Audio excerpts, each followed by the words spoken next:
আসসালামু আলাইকুম দর্শক। পেঁপে এমন একটি সবজি অথবা ফল যেটা খুব সহজেই একজন নতুন অথবা পুরাতন কৃষি উদ্যোক্তারা চাষাবাদ করতে পারে। চাকুরিজীবী হয়েও যদি আপনি কৃষিকে ভালোবেসে থাকেন অথবা অল্প পরিশ্রম করে যদি একটা কৃষি প্রজেক্ট দাঁড় করাতে চান, তাহলে সবজি ফসল হিসেবে চাষাবাদের জন্য আপনি পেঁপেকে নির্বাচন করতে পারেন। অক্টোবর মাস পেঁপে চারা রোপণ করার জন্য সবথেকে উপযুক্ত সময়, কারণ এ সময়ে তাপমাত্রা এবং বৃষ্টি সচরাচর কম থাকে। নির্ধারিত কয়েকটি স্টেপ ফলো করে আপনি সফলভাবে একটি পেঁপে চাষের প্রজেক্ট শুরু করতে পারেন। শুরু থেকে শেষ পর্যন্ত সকল নির্দেশনা পেতে আজকের ভিডিওটির শেষ পর্যন্ত দেখতে থাকুন। পেঁপে চাষের জন্য সবথেকে প্রয়োজনীয় এবং গুরুত্বপূর্ণ যে বিষয়টি হচ্ছে জমি নির্বাচন। উঁচু জমি অর্থাৎ ভিটা জমি ছাড়া কখনোই নিচু জমি পেঁপে চাষাবাদের জন্য নির্বাচন করা উচিত নয়, কারণ পেঁপে গাছ একদমই পানি সহ্য করতে পারে না। এক্ষেত্রে গোড়া পচে সমস্ত গাছ একবারে মারা যেতে পারে।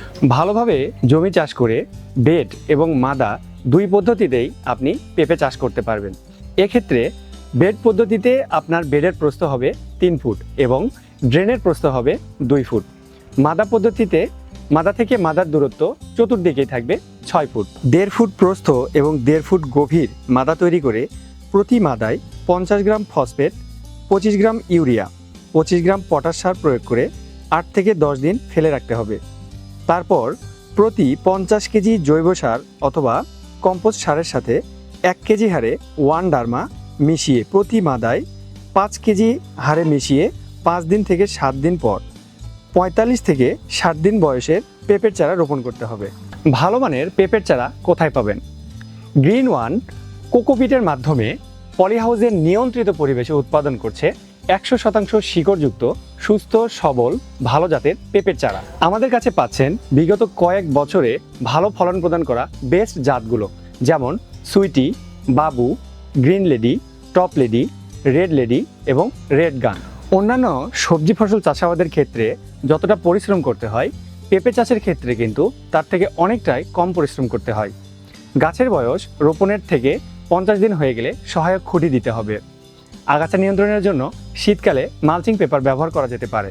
বর্ষাকালে পেঁপে গাছের গোড়ায় যাতে কোনোভাবে পানি না জমে সেক্ষেত্রে খেয়াল রাখতে হবে এবং অতিরিক্ত মাটি দিয়ে গাছের গোড়া উঁচু করে দিতে হবে। পেঁপে চাষের ক্ষেত্রে প্রধানত 3টি সমস্যা দেখা যায়, সেটা হচ্ছে মোজাইক ভাইরাস বা পাতা কুঁকড়ে যাওয়া, গোড়া পচা এবং মিলিবাগ বা ছাত্রা পোকার আক্রমণ। এই 3টি সমস্যা নিয়ন্ত্রণে রাখতে পারলে একটি সফল পেঁপের প্রজেক্ট করা সম্ভব। পেঁপে গাছের একটি অত্যাবশ্যকীয় উপাদান হচ্ছে বোরন।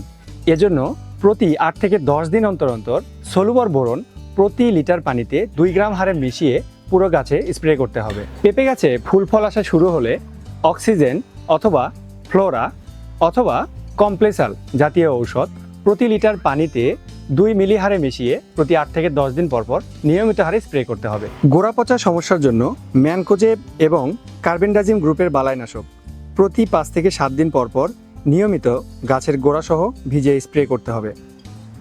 পেঁপের মোজাইক ভাইরাসের জন্য দায়ী হচ্ছে সাদামাছি, জাপ পোকা, থ্রিপস। এই পোকা দমনে ইমিডাক্লোপিড অথবা ক্লোরোপাইরিফাস গ্রুপের বালাইনাশক পরিমিত হারে প্রতি 5 থেকে 7 দিন পর পর স্প্রে করতে হবে। পেঁপের মিলিবাগ বা ছাত্রা পোকা দমনের জন্য অ্যাসিটামিপ্রিড অথবা ইমিডাক্লোপিড গ্রুপের ঔষধ পরিমিত হারে স্প্রে করতে হবে।